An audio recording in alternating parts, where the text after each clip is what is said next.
नमो नमः। संस्कृतसुधा यूट्यूब पटले भवतां स्वागतं वर्तते।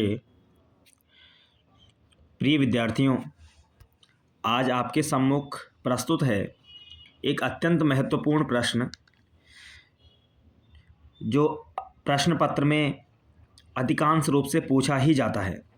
प्रश्न है, मंजूषायां प्रदत्तैः उचितैः पदैः अधोलिखितवाक्येषु रिक्तस्थानानि पूरयत। मंजूषा में प्रदत्त उचित शब्दों की सहायता से जो रिक्त स्थान है उनकी पूर्ति हमें यहाँ पर करनी है। देखिए, सामान्यतः यहाँ पर अव्यय ही पूछे जाते हैं। मंजूषा में जो शब्द प्रयोग होते हैं वो कौन होते हैं? अव्यय होते हैं। तो प्रश्न इस प्रकार से भी बन जाता है कि उचित अव्यय पदों की सहायता से रिक्त स्थान की पूर्ति कीजिए। अब जो ये हमारे सम्मुख यहाँ पे दी हुई है, ये मंजूषा है। इसमें कुछ शब्द लिखे होंगे। इन शब्दों की सहायता से हमें वाक्य क्या करने हैं? वाक्यों की पूर्ति करनी है, रिक्त स्थान की पूर्ति करनी है। तो सर्वप्रथम इस प्रश्न को करने के लिए आप पहले मंजूषा के शब्दों को पढ़िए। जैसे यहाँ पर है च का अर्थ है और, एव ही, माँ मतलब बिना, अगला है विना का अर्थ है बिना ही, तथा और, तदा तब, सह मतलब साथ में। अब ये सरल से शब्द हैं। सामान्यतः हम हिंदी भाषा में भी ऐसे शब्दों का प्रयोग करते हैं। अब आते हैं वाक्यों की ओर। रिक्त स्थान देखिए कैसे पूर्ति करनी है। पहला वाक्य देखेंगे, सत्यम, आगे है जयते। तो सत्य की जय होती है।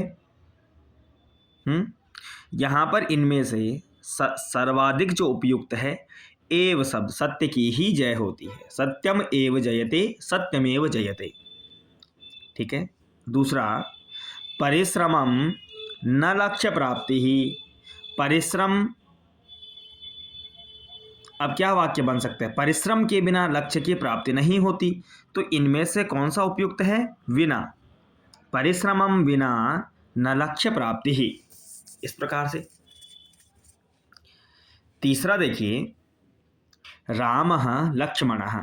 यहाँ पे देखिए दो है, जहाँ पर दो कर्ताओं का एक साथ प्रयोग होगा, रामः लक्ष्मणः, है ना। अब यहाँ पे देखिए आगे क्या आएगा? च और, राम और लक्ष्मण। हिंदी भाषा में तो और बीच में प्रयोग होता है, पर संस्कृत में बाद में प्रयोग होता है। तो रामः लक्ष्मणः दो प्रयोग हो गए। इनके साथ का जो और है वो ये पद है च। तो रामः लक्ष्मणश्च भ्रातरौ आस्ताम। राम और लक्ष्मण क्या है? भाई है। अगला देखिए, जीवनम व्यर्थम कुरु। जीवन व्यर्थ करो, ऐसा तो वाक्य बनेगा नहीं, तो मत करो, है ना, निषेध करेंगे। जीवनम व्यर्थम मा कुरु, जीवन व्यर्थ मत करो, निषेधात्मक है ना। अगला देखिए, यथा राजा प्रजा भवति। जैसा राजा वैसी प्रजा होती है। तो यथा के साथ क्या शब्द बनेगा? तथा। छात्रों एक बात ध्यान रखिए, जहां भी वाक्य में यथा का प्रयोग होगा वहां पर सदैव पूर्ति के लिए तथा ही प्रयोग होगा, यथा के साथ तथा। अगला देखिए, यदा वर्षा भवति। जब वर्षा होती है, तदा जलम वर्षति। तब क्या बरसता है? जल, पानी। यहाँ पर जैसे यथा के साथ तथा का प्रयोग था, वैसे ही जब यदा होगा तब क्या होगा? तदा, है ना, कि जब जब वर्षा होती है तब तब जल बरसता है। तो यथा के साथ तथा और यदा के साथ तदा, इन चीज़ों को आप याद कर लीजिए तो बहुत सरलता हो जाएगी। आगे, बालकेन सह गच्छ। बालक के साथ जाओ।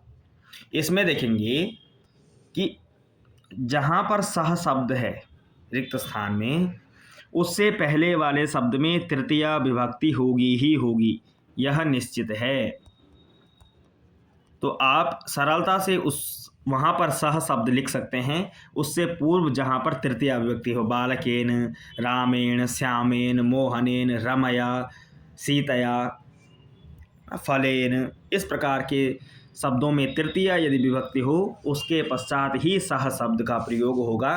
आप वहाँ पर आसानी से सह शब्द का प्रयोग कर दें जहाँ पर तृतीया विभक्ति पूर्व में हो। ये हम एक पहचान कर सकते हैं। तो बालकेन सह गच्छ, बालक के साथ जाओ, क्योंकि सह के योग में हमेशा तृतीया विभक्ति होती है।